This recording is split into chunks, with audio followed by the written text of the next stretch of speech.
एक बार की बात है, मुगल दरबार के बुद्धिमान मंत्री बीरबल जंगल के रास्ते से वापस राजधानी की ओर लौट रहा। सूरज ढलने लगा था।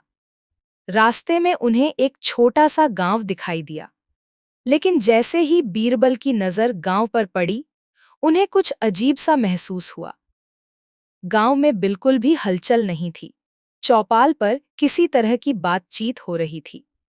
चारों ओर गहरी शांति थी।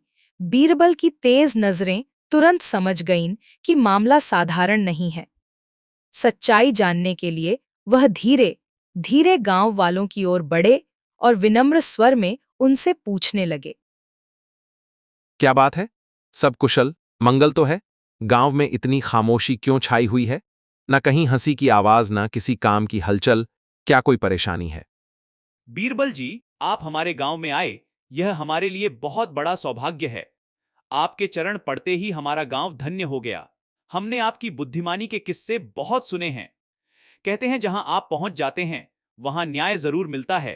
अब आइए, मत आप सब निडर होकर सच बताइए। मैं वचन देता हूं जो भी मेरे बस में होगा वह अवश्य करूंगा।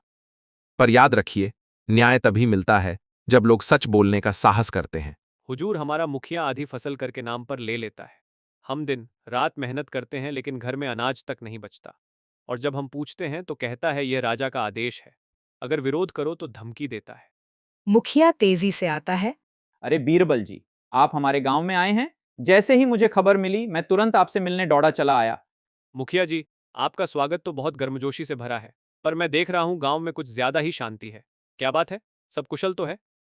मुखिया जी, मुझे यहाँ कुछ भी ठीक नहीं लग रहा। चेहरों पर खुशी नहीं, बल्कि डर दिखाई दे रहा है।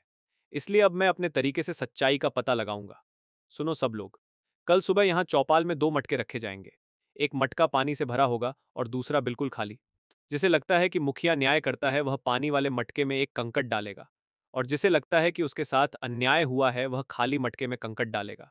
किसी का नाम नहीं पूछा जाएगा, किसी को सजा नहीं दी जाएगी, सिर्फ सच्चाई बोलेगी।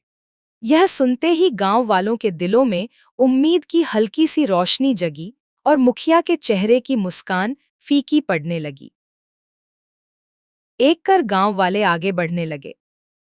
कुछ हाथ कांप रहे थे, लेकिन आज उन्हें भरोसा था कि सच्चाई सुरक्षित है। कंकड़ों की हल्की हल्की आवाज गूंजती रही। शाम ढलते ही दोनों मटके सबके सामने खोले गए।